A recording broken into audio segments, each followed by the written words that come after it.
Hey guys, welcome back to the 100th episode Up and Running. I hope you're enjoying all the episodes. I have a lot of fun making them. It takes a lot of extra time to have a camera set up and running everything. But I enjoy doing it and I enjoy putting them together. So I hope you're enjoying it. So, all right, well on today's episode, it's gonna be a little mix mash, a little bit of everything. We are gonna give you an update on the Blazer. Ed's been working on trim a little bit. He hasn't made a ton of progress, and in all honesty, he hasn't been working on it a lot either. So there's other things that are coming first. So anyway, be sure to hit the subscribe button, ring the bell right next to it for the notifications, and click the like button. Be sure to tell your friends. Like I said, I really enjoy doing this, and you know, I'm sure there's a lot more people out there who would enjoy it. All right, so Ed's gonna paint the bottom of this hood, and we need to figure out how these were painted from the factory. You know, we're just gonna make sure if they were only, you know, painted so far in, or if the whole hood was painted, or if it varied from plant to plant or what. So we're gonna go take a look and see the way some of the other ones were done. We're gonna go back to the old standby Blazer. Now this one, I know has been painted because you can see it got in an accident. There's a little booger there. I'm thinking of the 80s. Go ahead, lift. Okay, so this one got painted.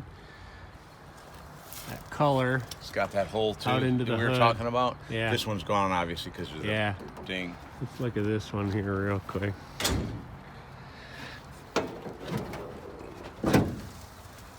Looks like so. Yeah, it looks like they barely got the center of it and painted the outside more. Let's go look at this last other blue one.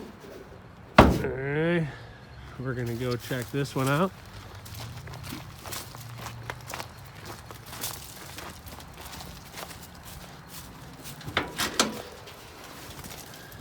Huh. This one, the whole underside is painted, so they're all a little bit different. I guess it depends which plant they were done in and who did them. And look at the mark, 38, whoever that was. yeah. And they do have these factory little holes for some reason. I don't know what it is. Yeah, I don't know. That's interesting.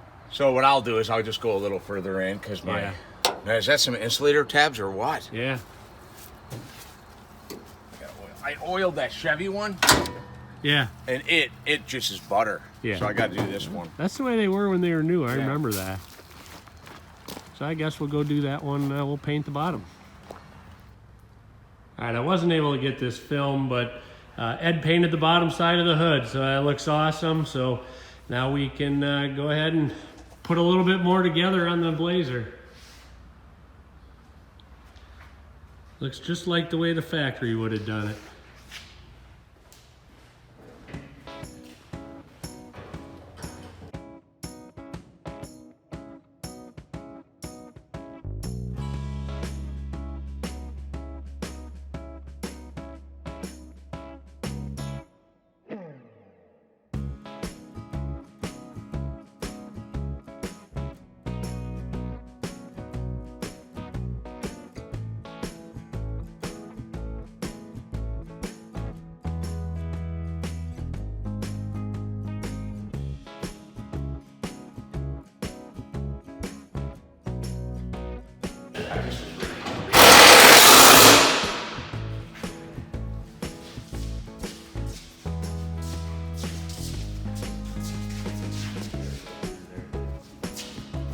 I did the scenario 3 times before they were going.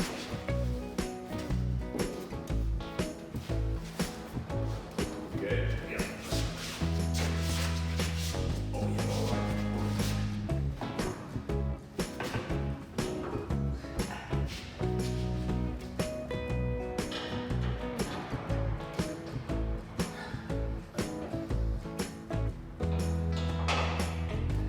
this was a monster. I get so used to doing that. I know, the aluminum lanyard was.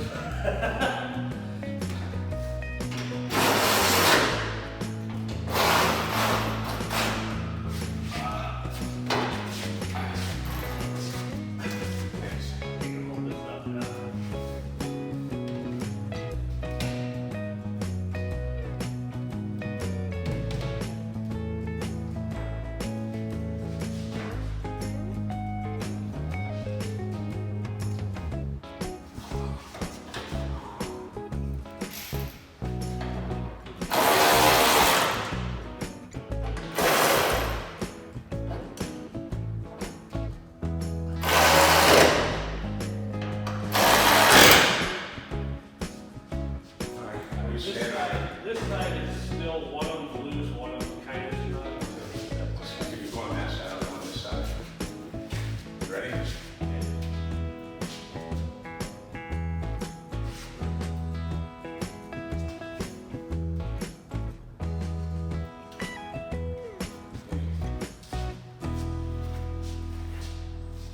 How are you back here? I'm really, really close.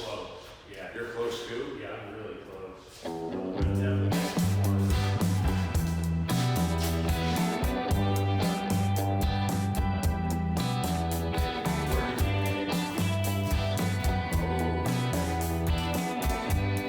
I'm more close to the fender.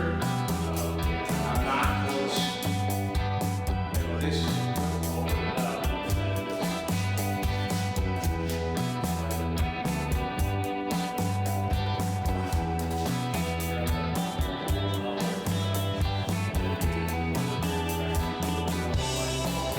what's going to happen though is I'm going to go that way.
Yeah, my gap is better. Yeah, I think I need closer to being. All right, Ed stuck the hinges on, so the hood's all up now, the way it's supposed to be. It's a little bit stiff yet. I think it'll break in. You know, we put some lube on it, give that a chance to soak in and things like that, and I think it'll be just fine. But you know, it seems pretty decent right now. So another successful completion. All right, I got the latch plate painted, or Ed did it. So I'm gonna go ahead and stick it in.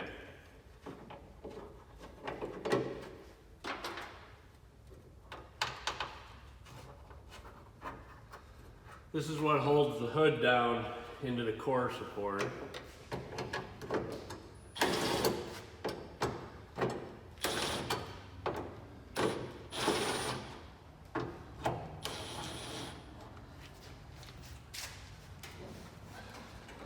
Let's see if it fits.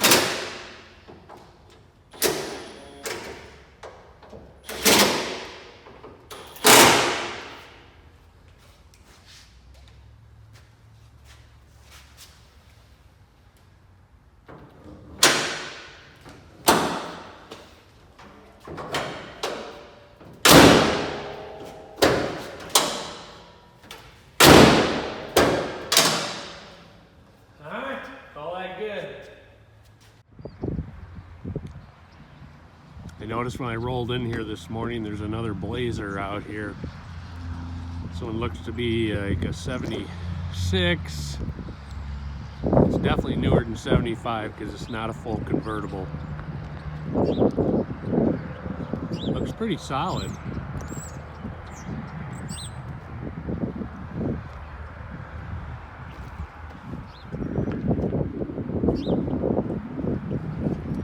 I knew he was getting this. He traded something for it. Floors are a little on the rough side. Holy cow. Okay, so I take that back. This must be for parts.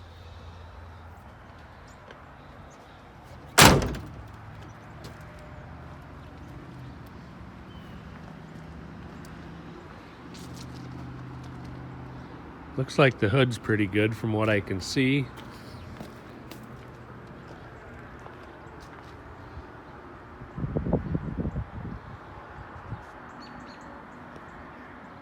So anyway, I'm just gonna assume this is for parts.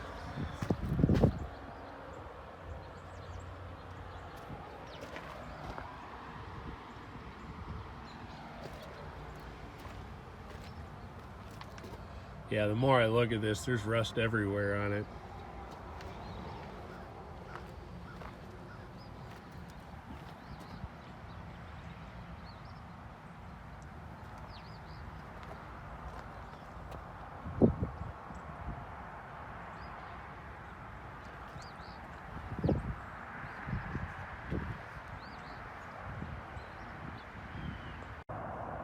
All right, so I discovered an issue on my Super Bee that we're going to take a look at in this episode. I was driving it along one day, and all of a sudden the RPMs just went up. It was like it came out of gear, and I thought, what the heck, did the trans just go out on it? And after looking at it a little bit, what I discovered is that I think the shift linkage just slipped in the car, and what actually happened is it came out of drive and just went into neutral. And here's what I'm talking about. Let me start it up for you. So right now it's in drive, and if I just barely inch it forward, okay, so like right there, that's reverse, that's drive. I got to go all the way to the end of drive so it's tight up against it, and it it goes into gear. But if I just bump it forward, it comes out into neutral. So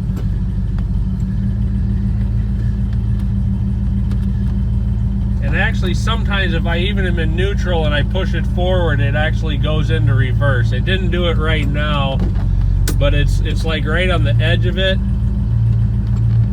like right there. It's still in the neutral gear, but it went into reverse. So I think what happened is somehow the linkage slipped a little bit, and so I'm just going to throw it up in the air and adjust it. What I think the root cause of the whole thing is that I let my wife drive the car the other day, so that's pretty much, I think, what happened. So let's put this up on the lift and take a look at it. All right, so that's where the shift linkage mounts to the transmission. That's where the rod comes through the floor, right in the center there. And then that's the arm that, let me jump over here, it's a little hard to see, makes the movement on the transmission. When that lever is all the way back, I'm referring to that one right there, that's park. So that's the nut that you see there that we need to, I'm just going to crack it loose and see if anything moves a little bit. Let me see if I can see it any better from up here.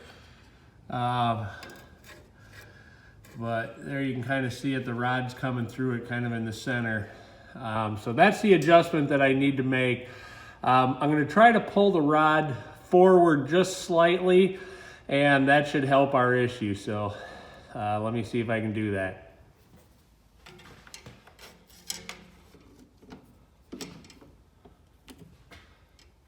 All right, the rod did move just a tiny bit. It slid back. So I'm just going to go ahead and tighten it right here. And we'll give that a try and see if that was the issue.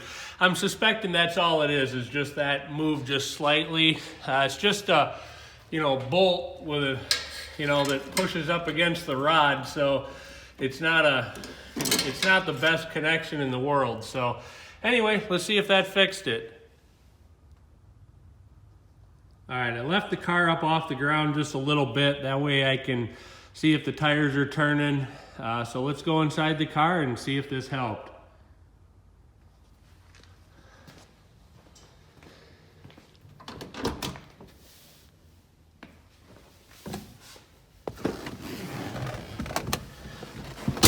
Ugh.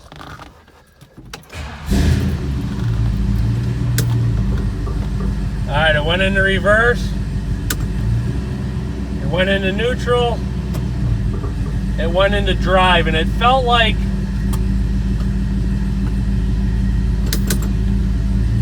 alright, it did go into neutral. It went back into drive. And it's in park. And it felt better. It felt like the position was right and that it went into the detent. So I think now our next thing is to drive it and see how it feels. So hopefully that solved our issue.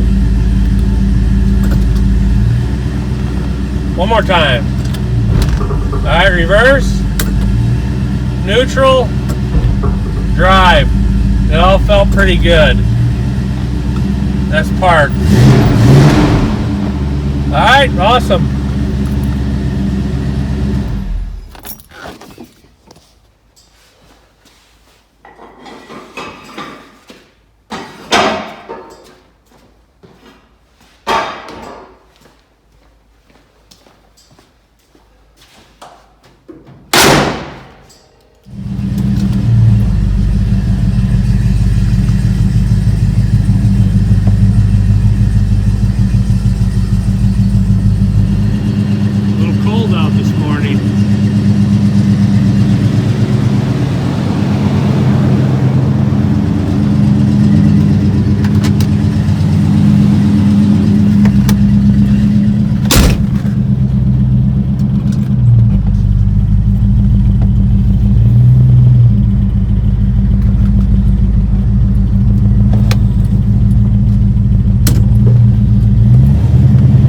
Feels better. It feels like we're in the detents now.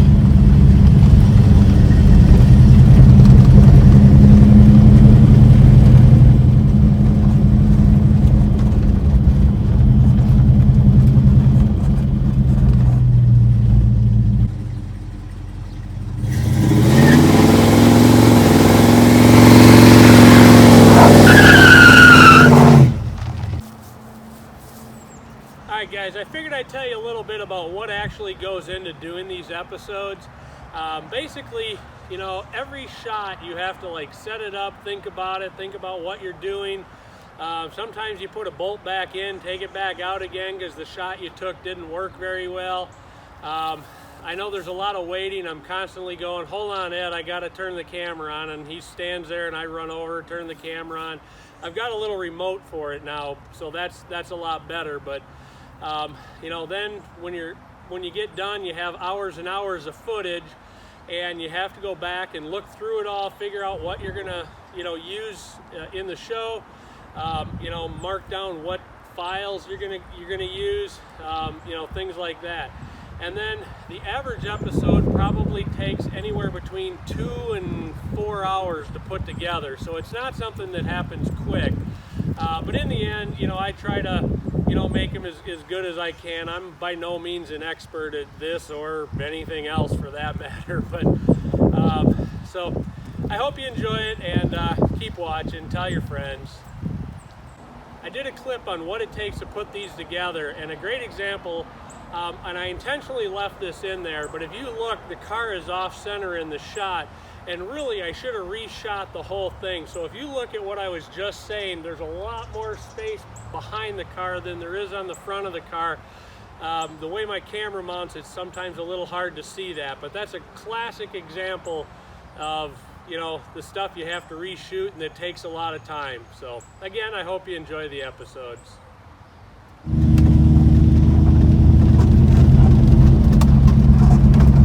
That's where the throttle stuck on the Super Bee earlier today.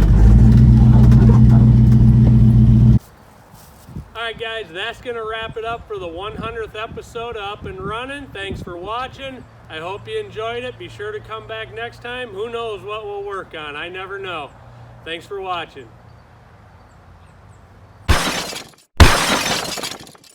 Alright, we got the latch plate. Blah, can't talk. I figured I'd...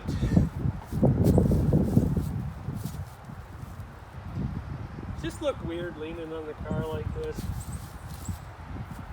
Alright, that feels more comfortable.